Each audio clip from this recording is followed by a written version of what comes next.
Bom, iniciando então mais uma aula sobre metodologia de modelagem, dessa vez a apresentação da etapa 8. O objetivo da etapa 8, na verdade, dois objetivos. O primeiro objetivo é apresentar a etapa 8 em si, que é a geração de código. Um segundo objetivo, como a etapa 8 é a última etapa da nossa metodologia de 8 etapas, também discutir o critério de parada do desenvolvimento iterativo. Lá em aulas anteriores já foi mostrado o diagrama de atividades que explicita a sequência das 8 etapas e a sequência cíclica.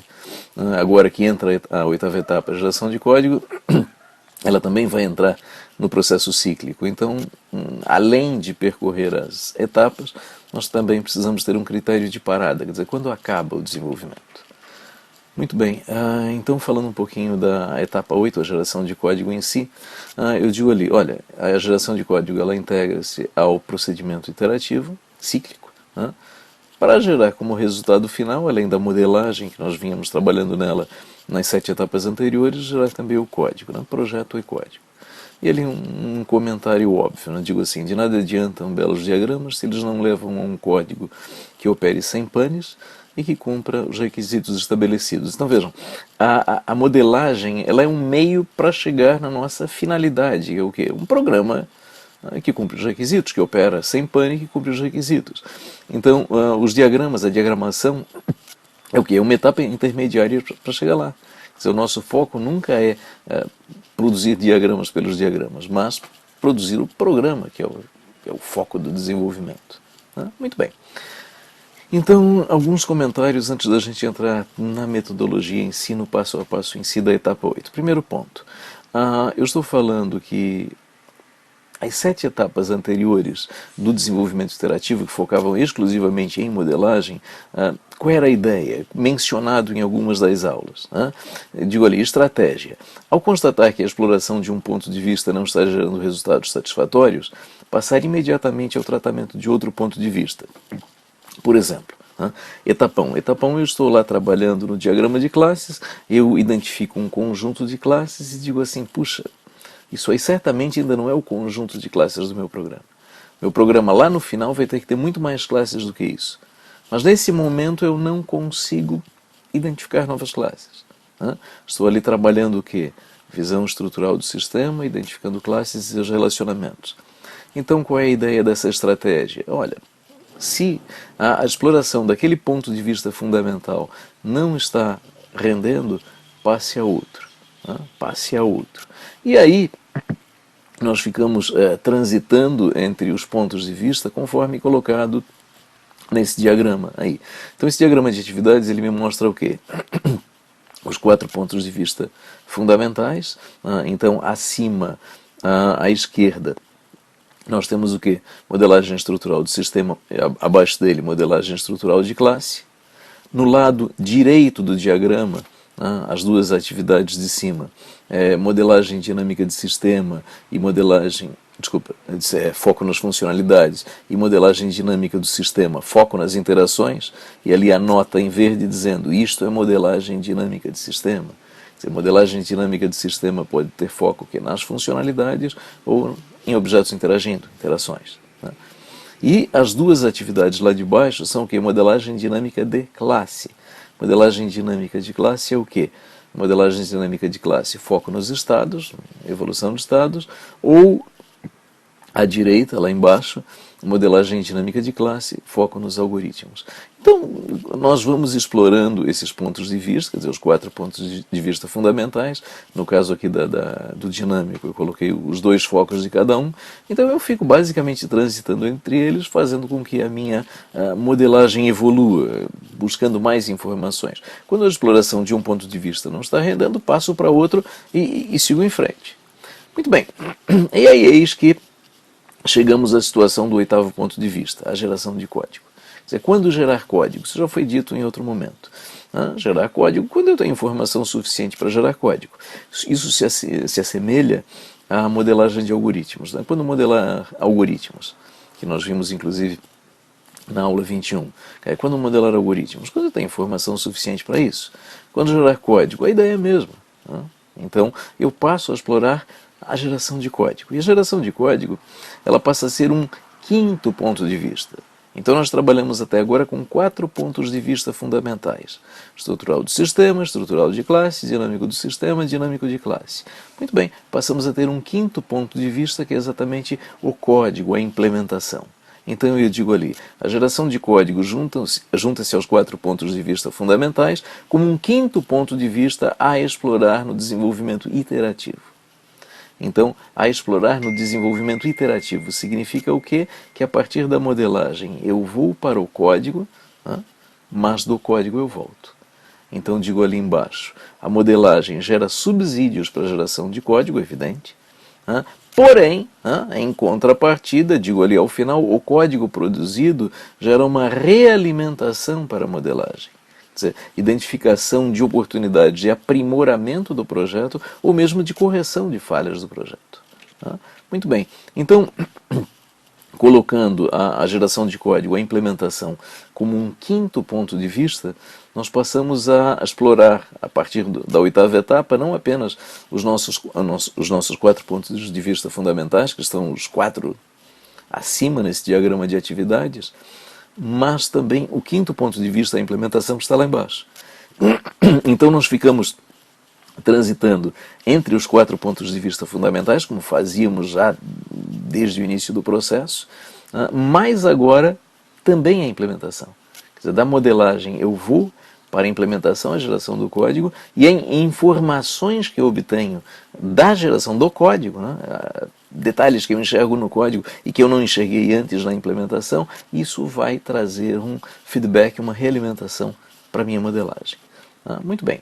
Então, primeiro passemos a tratar a ida para o código, quer dizer, a tradução da especificação da minha modelagem para o código, a minha modelagem produzindo o código. Muito bem, então estamos, ali diz no título, tradução da especificação produzida. Então nós supomos o quê? Que, olha, nós trabalhamos nas etapas de modelagem, nós temos todos aqueles diagramas que já tratamos em aulas anteriores produzido, uma modelagem bastante adiantada, quer dizer, se eu trabalhei muito em modelagem e não mexi em código, pode ser que eu esteja muito próximo da modelagem final. Mas, como eu já disse antes, nós temos a liberdade de adiantar isso. Não preciso esperar longamente o processo de modelagem para produzir códigos. A partir do momento que eu tenho informação suficiente para gerar código e eu queira fazer isso, tudo certo. Não sou proibido de fazer isso. Mas, vamos lá. A ideia de tradução da especificação produzida, eu estou dizendo ali, olha, o esqueleto do código é obtido do diagrama de atividades. E uma outra observação ali, é comum aos suportes ferramentais de edição terem geradores de esqueletos de código que na prática são tradutores de diagramas de atividades, e só disso.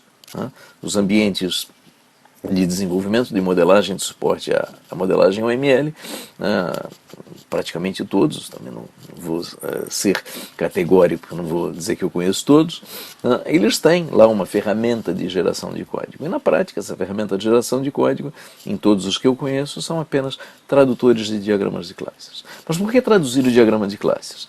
Bom, então primeiro vamos pensar o que é o código orientado a objetos. O que é um código orientado a objetos? Um código orientado a objetos é um conjunto de classes. O que eu tenho no diagrama de classes? No conjunto dos diagramas de classes de uma modelagem? Eu tenho as classes.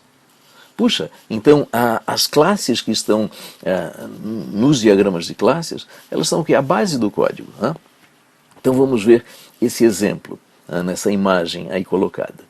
Então vejam, nós temos ali duas classes relacionadas por herança, do lado esquerdo, e do lado direito, o código correspondente à classe 2, a classe de baixo, a subclasse.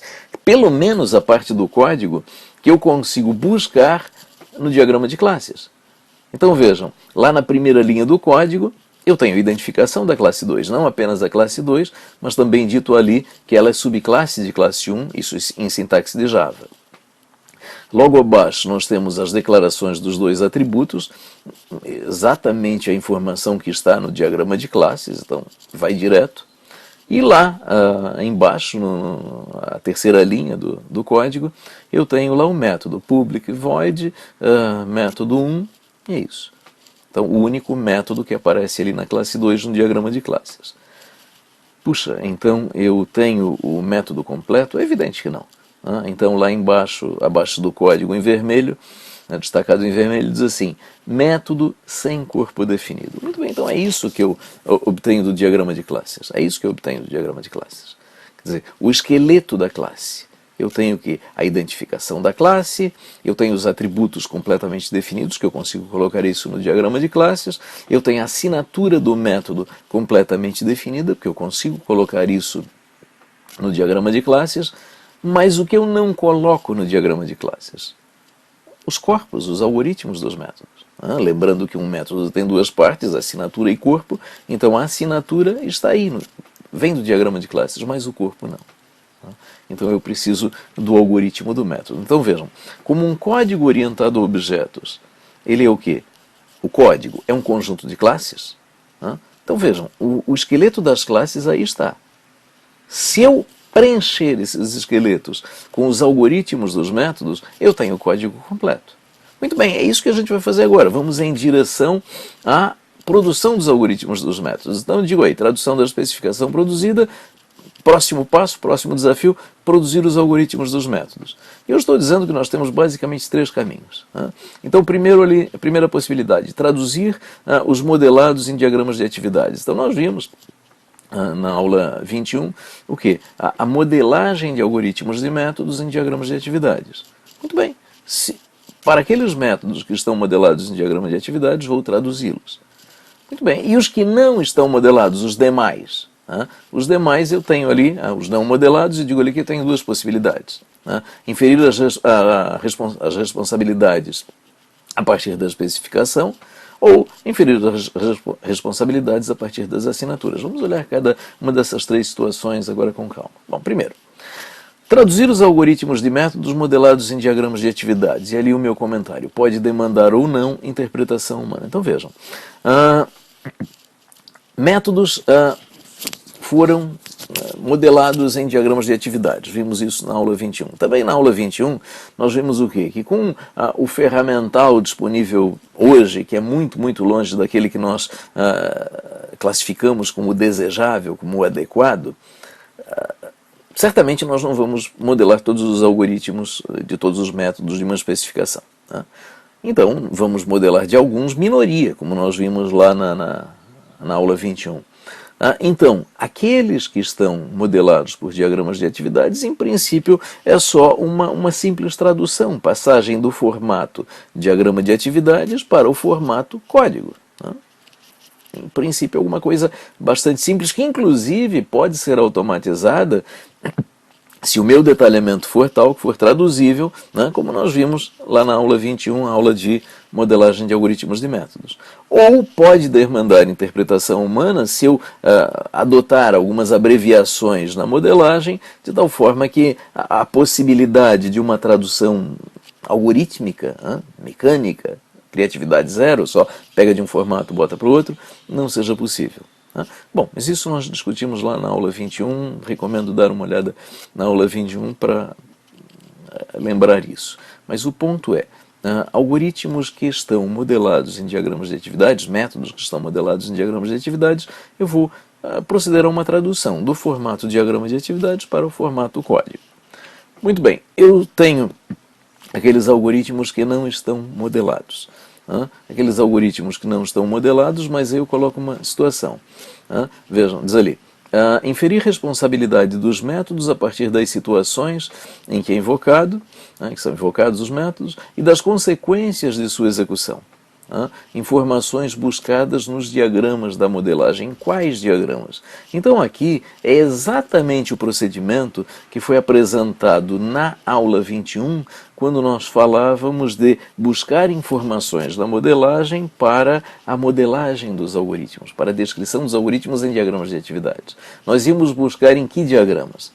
Nós íamos buscar nos diagramas de sequência e nos diagramas de máquina de estados. Sequência, máquina de estados. Aqueles que mencionavam o método que eu estou modelando e por aí vai. Muito bem, aquele procedimento de buscar trechos de algoritmo né, informações para a composição do algoritmo, lá nos diagramas de sequência, lá nos diagramas de máquina de estados, que nós adotamos lá na aula 21, modelagem de algoritmos de métodos com diagramas de atividades. E a partir daquela busca, nós pegávamos o resultado da nossa busca e exprimíamos diagramaticamente, aqui o que eu estou dizendo é, olha, nós vamos fazer exatamente a mesma coisa, só que ao invés do diagrama, do diagrama de atividades descrevendo o algoritmo do método, o nosso resultado vai ser diretamente código. Vamos buscar informações nos diagramas de sequência, nos diagramas de máquina de estados, e o resultado vai ser expresso direto em código. Quer dizer,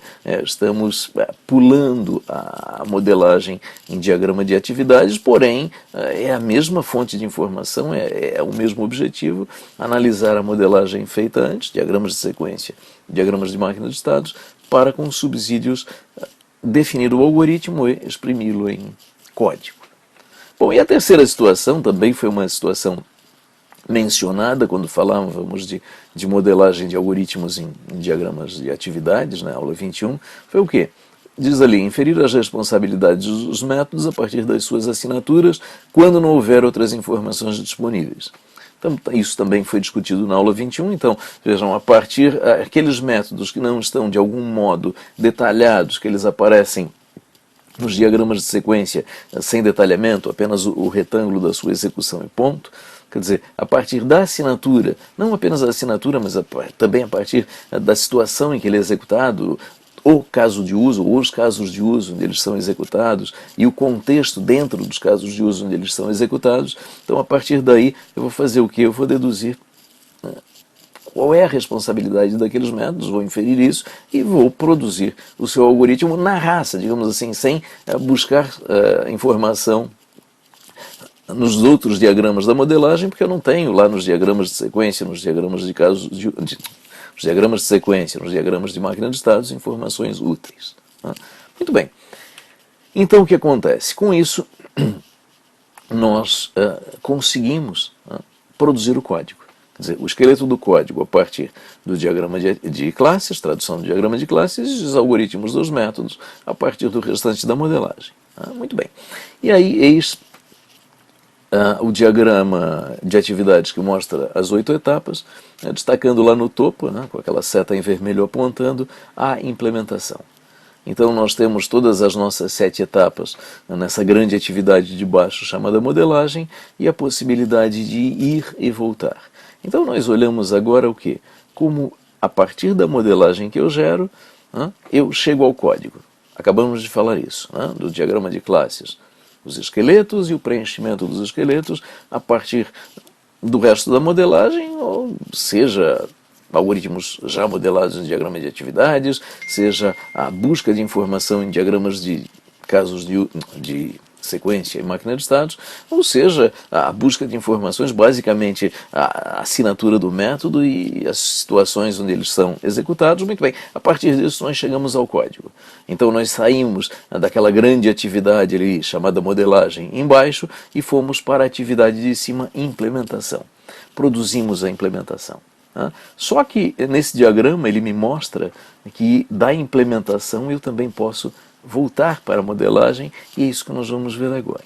Muito bem, então diz ali, o código realimentando o projeto, exemplos de situações. Então eu menciono a seguir um conjunto de situações onde aquela informação do código pode me dar um retorno para a minha modelagem, para eu alterar a minha modelagem. Então vamos a cada exemplo mencionado. Eu digo ali o primeiro exemplo. O objeto que envia uma mensagem em um diagrama de sequência não possui a referência do objeto destinatário, e isso não é percebido durante a modelagem. Então eu estou lá desenhando um diagrama de sequência e eu digo que um objeto manda mensagem para o outro. No diagrama de sequência, o que eu tenho que fazer? Simplesmente boto a seta, ok, está feito, está desenhado. Aí eu vou levar isso para o código, e lá no código eu tenho que proceder àquele envio de mensagem. Obviamente no código a coisa tem que funcionar.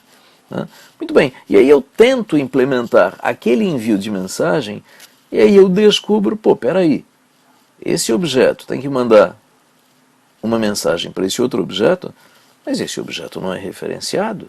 Não há um atributo que aponte para esse objeto, não há uma variável temporária que aponte para esse objeto, e a referência desse objeto não veio como parâmetro. Opa, se um objeto não aponta o outro, não pode haver essa comunicação. E aí, ao verificar isso, eu constato ali na produção do código, até no esforço de fazer o código funcionar, porque o código tem que funcionar, eu constato o seguinte: não, é que na verdade eu preciso passar a referência desse objeto como parâmetro, e aí então a coisa funciona. Muito bem, vou lá no código, crio um parâmetro a mais numa invocação, de modo a passar uma referência, e aí eis que as coisas passam a acontecer. Muito bem, então ao fazer isso no código e definir, puxa, esse método aqui precisa ter um parâmetro a mais, para passar a referência de um objeto, e eu não vi isso lá no diagrama de sequência, porque lá no diagrama de sequência eu simplesmente ligo setas entre objetos e está tudo certo. E se o meu procedimento de verificação de consistência lá atrás não foi eficaz, isso aí passou batido, mas no código não passa, porque o código tem que funcionar. Muito bem, aí então eu vou lá, corrijo, faço funcionar no código, e eu tenho que fazer o quê? Do código voltar lá na minha modelagem e colocar esse tal parâmetro adicional no tal método em que ele deveria estar. Seria muito interessante também naquela nossa discussão de ferramental adequado, que esse procedimento pudesse ser automático. Assim como a gente deseja a geração de código automática, a gente desejaria também um procedimento, entre aspas, de engenharia reversa, também automático. Quer dizer, na medida em que eu tenho um método que veio da modelagem e eu altero esse método colocando, por exemplo, um parâmetro a mais, ok, isso voltaria para a minha modelagem. Mas com o nosso ferramental não dá, então vai lá e coloca. Segundo exemplo colocado. Um fragmento combinado de um diagrama de sequência abrange menos ou mais mensagens do que realmente deveria. E isso é percebido na tentativa de executar o código. Então vejam, quando eu coloco um fragmento combinado num diagrama de sequência, também é um ato de desenhar. Eu lá desenho e eu posso, por engano, por distração, por erro, colocar mais mensagens dentro do fragmento combinado ou menos. Imagine a seguinte situação: um fragmento opt, equivalente ao if. Condição verdadeira, envio mensagens, condição falsa, não envio. Um opt. E aí nesse opt eu vou lá e abranjo um conjunto de mensagens. Eu vou lá pro código e a coisa não funciona, Eu vejo, peraí, esta última mensagem aqui dentro do opt, ela não deveria ser enviada condicionada a ele. Ela deveria estar fora, quer dizer, ser enviada incondicionalmente. E aí, esse tipo de coisa que eu corrijo na prática num procedimento de depuração, quer dizer, procurando por que o código não funciona, eu vejo, não, peraí, este envio de mensagem deve ficar fora do if. Aí vou ter que ir lá na modelagem, no diagrama de sequência respectivo, e colocar a respectiva mensagem fora do respectivo opt, do fragmento combinado com opt. Então é isso, quer dizer, isso aí é o quê? É fruto de uma eventual distração ou má interpretação na hora de produzir o diagrama de sequência. Ok, tem que ir lá e corrigir, ponto.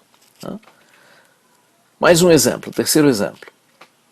O código de um método apresenta envios de mensagem que não estão presentes nos diagramas de sequência, por sua necessidade ter sido percebida na codificação. Isso aqui é uma coisa típica. Isso aqui digamos assim, o erro decorrente disso eu costumo observar com uma certa frequência. Então, qual é a ideia? O cara foi lá e fez o diagrama de sequência. Na execução de um método, por exemplo, ele disse, olha, na execução desse método ocorrem 3 invocações de mensagem, 3 envios de mensagem. Ok. 3 envios de mensagem, 3 invocações de método. Perfeito. Aí ele foi lá para o código, traduziu e o código não funcionava. Muito bem, ele foi lá no processo de depuração e testes, testes de depuração, por que não funciona? E aí ele descobriu que, na verdade, na execução daquele método, falta mais uma invocação de método, mais 2 invocações de método. E ele vai lá, coloca no código e vê, agora está funcionando. Digamos que ele coloque mais 2 invocações dentro daquele código. Com aquelas 3 iniciais não funcionava, agora com mais 2, consequentemente 5 envios de mensagens, agora está funcionando. Ok, ótimo. Eu não percebi isso na hora do projeto, agora na hora de trabalhar com testar, avaliar o código, testes de depuração. Ok, estou vendo que precisa dessas 2 invocações. Aí qual é o erro? Eu quero não botar isso de volta lá no diagrama de sequência. Então, a partir dessa constatação no código, 2 mensagens adicionais, tem que voltar lá no diagrama de sequência e colocar essas 2 mensagens adicionais, de modo que as mensagens presentes no diagrama de sequência têm correspondência com as mensagens do código. 5 num, 5 no outro. Não pode ter 3 num, 5 no outro. Muito bem. Então, o código, realimentando o código, a informação que eu obtenho lá, trabalhando no código, corrigindo falhas que eu não percebi na minha modelagem. A volta é importantíssima. Mais um exemplo. Identificação de estados de objetos quando da execução do código ausentes nas respectivas modelagens de estados. Novamente, eu vou lá e fiz uma modelagem de estados para um objeto, acho que está bem. E aí, quando eu vou executar o código, eu vejo que o meu programa não está tratando situações que deveria tratar, e essas situações que deveria tratar, na verdade, são novos estados. Eventualmente, eu identifico novos atributos, e novos atributos eu trabalho com novos estados no código, e é isso que funciona. Muito bem. Novos estados por novos atributos ou valores diferentes. Volta para a modelagem de estados, corrige. Mais, outro exemplo. Necessidade de modificação de parâmetros, seja inclusão de parâmetros, exclusão de parâmetros, troca de tipo de parâmetro, identificada na codificação. Novamente, eu tenho uma assinatura de método definida lá da minha modelagem, que veio, por exemplo, da construção de um diagrama de sequência. Lá eu disse, olha, esse parâmetro, esse método tem esse conjunto de parâmetros com esses tipos, e na hora que eu vou para o código eu vejo que aquela situação não funciona. Então eu preciso de um parâmetro a mais, como no primeiro exemplo que eu dei, um parâmetro a mais para passar a referência de um objeto, ou um parâmetro não é adequado, ou o tipo de um parâmetro não é adequado, sei lá, algum detalhe que eu não, por alguma razão, eu não percebi enquanto eu estava trabalhando na modelagem, percebo agora no código, e faço funcionar trabalhando no código. Ok, volta e corrige a modelagem, importantíssimo. Muito bem, então, vejam, nós estamos falamos o quê? Da modelagem eu gero o código. Agora, vimos um conjunto de exemplos em que o trabalhar no código gera uma realimentação para a modelagem. Então, da modelagem para o código, do código para a modelagem. E aí eu penso o seguinte, olha, está pronto. Eu trabalhei no código, trabalhei na modelagem, eu penso que está pronto. Agora temos uma outra questão.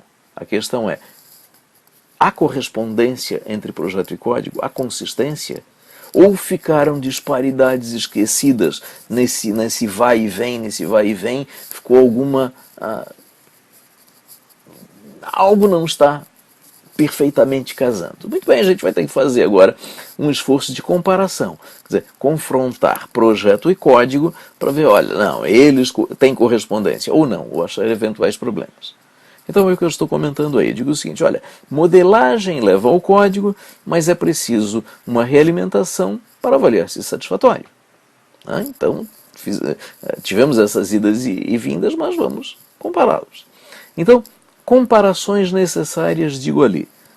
Código e código e algoritmo de método em diagrama de atividades. Idas e vindas. Será que essa modelagem do algoritmo bate com o código correspondente? Segunda, código e interação de objetos em diagrama de sequência. Então, o diagrama de sequência mostra os objetos interagindo, enviando mensagens. Essas mensagens, essas invocações estão no código. Será que há correspondência? Terceiro, código e diagrama de máquina de estados quando ambos associados a uma mesma classe. Da mesma forma.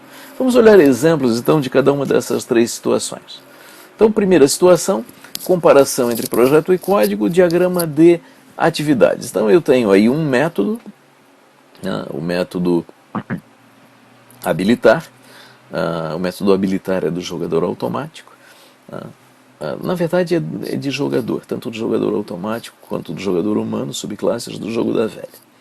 Então aí está o algoritmo do método habilitar.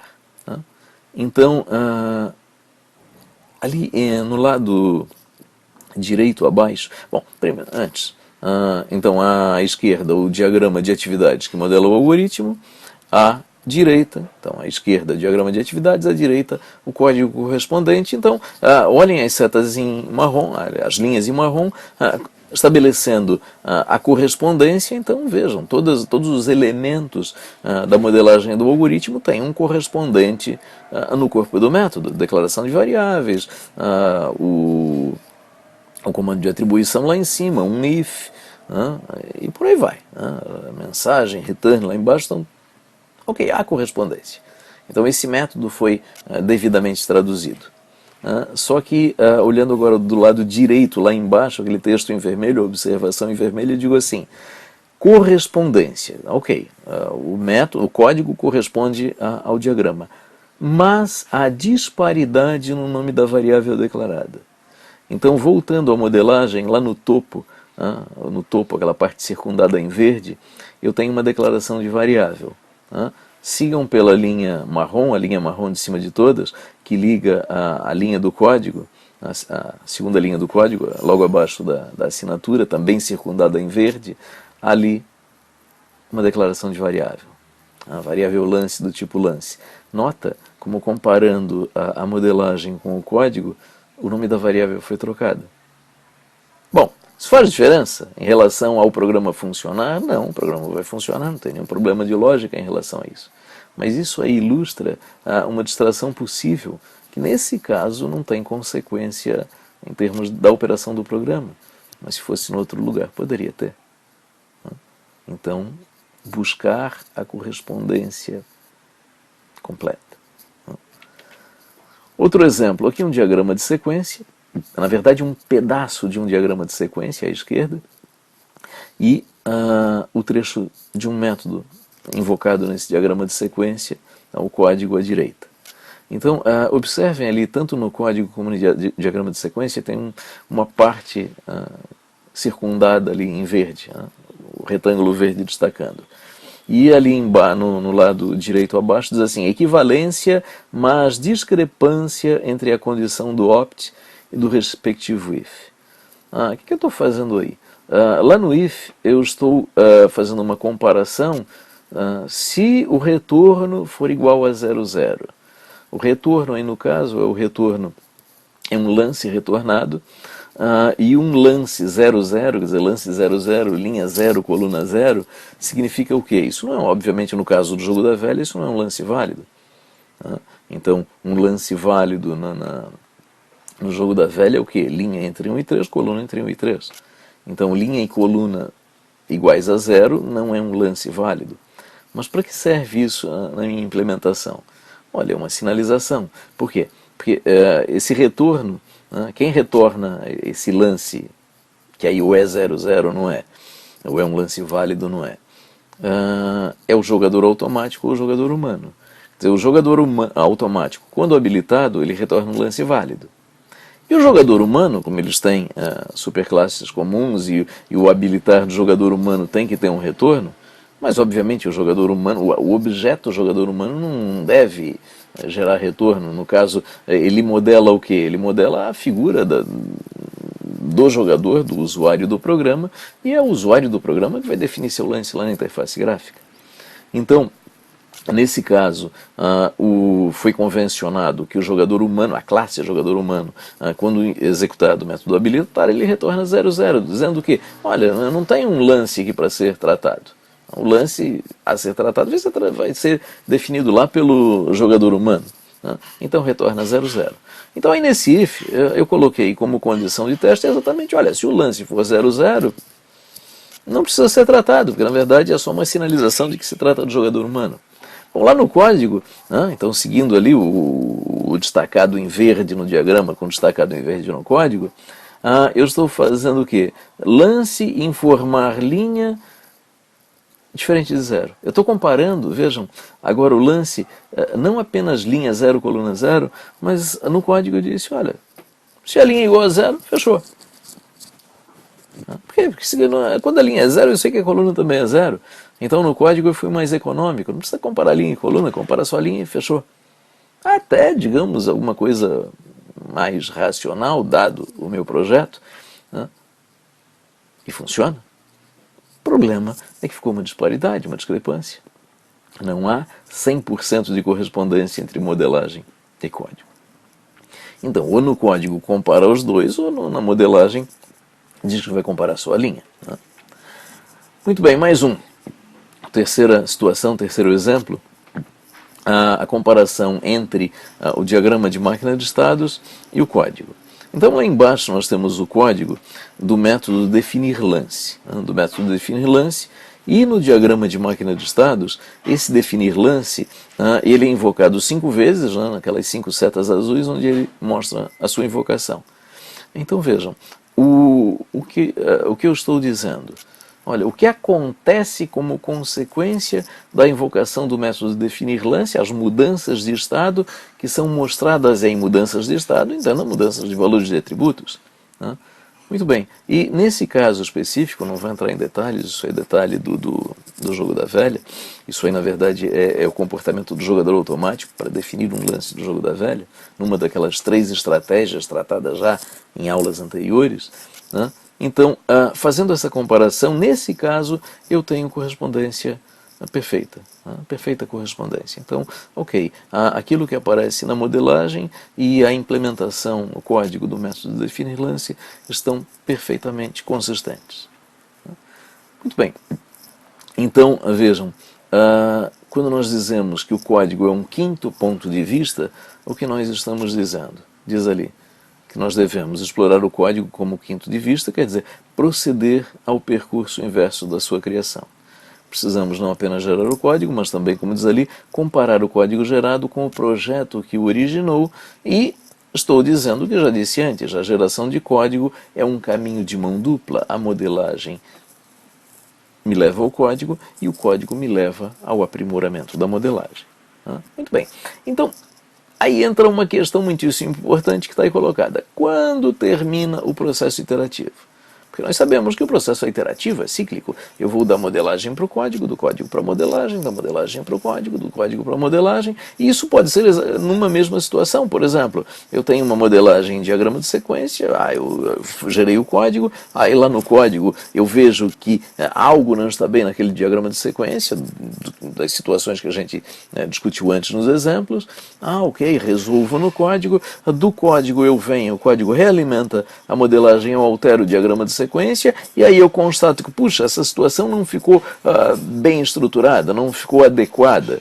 Funciona, mas não ficou como eu gostaria em termos de qualidade. Muito bem, então eu vou lá, mexo no diagrama de sequência, e consequentemente levo para o código, e aí eventualmente funciona e acaba, ou eventualmente não funciona por alguma razão, e essas idas e vindas podem ser muitas idas e vindas, digamos assim. Muitas idas e vindas. E aí, vai e volta, vai e volta, vai e volta, a gente corre o risco de ficar num looping eterno. Então a pergunta é, quando é que esse negócio acaba?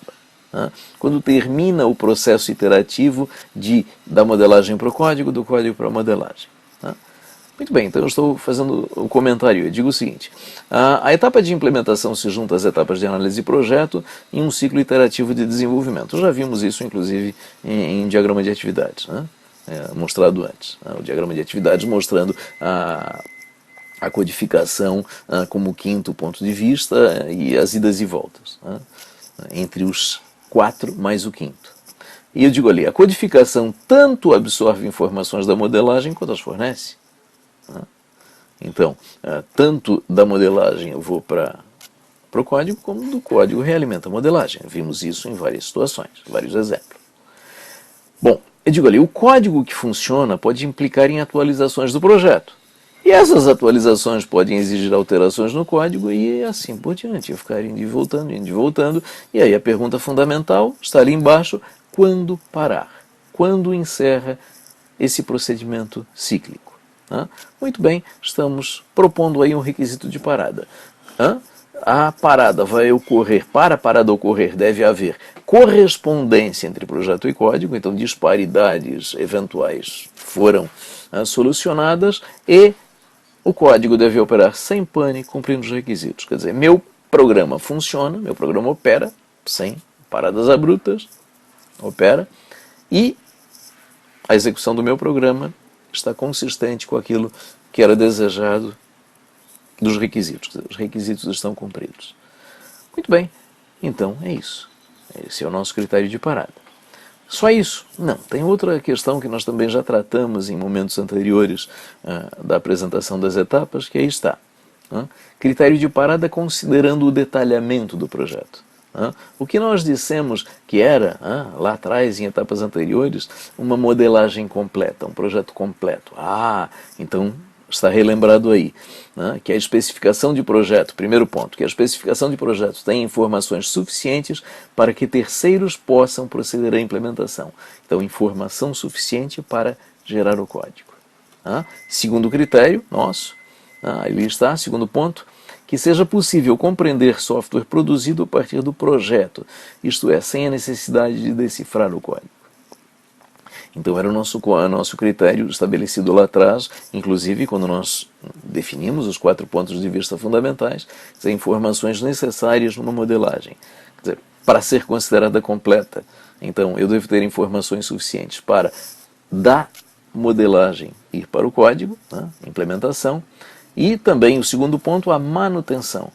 Ao ter um código e uma modelagem correspondente, eu devo entender aquilo que está implementado a partir do estudo do meu projeto, da minha modelagem, sem ter que ficar fazendo interpretação de código. Quer dizer, a minha modelagem ser suficiente para que eu entenda o que está implementado. E ali no último ponto eu coloquei, puxa, essas avaliações são subjetivas.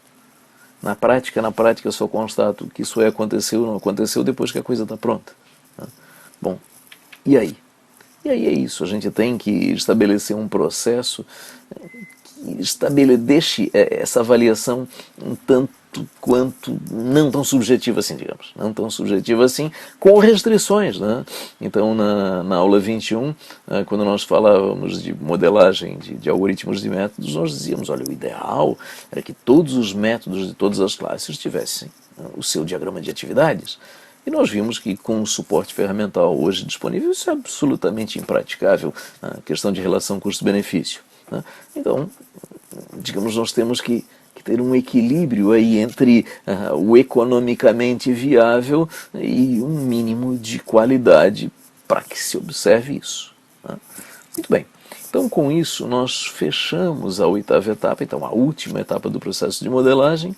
E aí nesse slide eu mostro, como mostrei em etapas anteriores, os resultados que nós temos a partir das etapas. Resultados parciais após a 8ª etapa do processo de modelagem.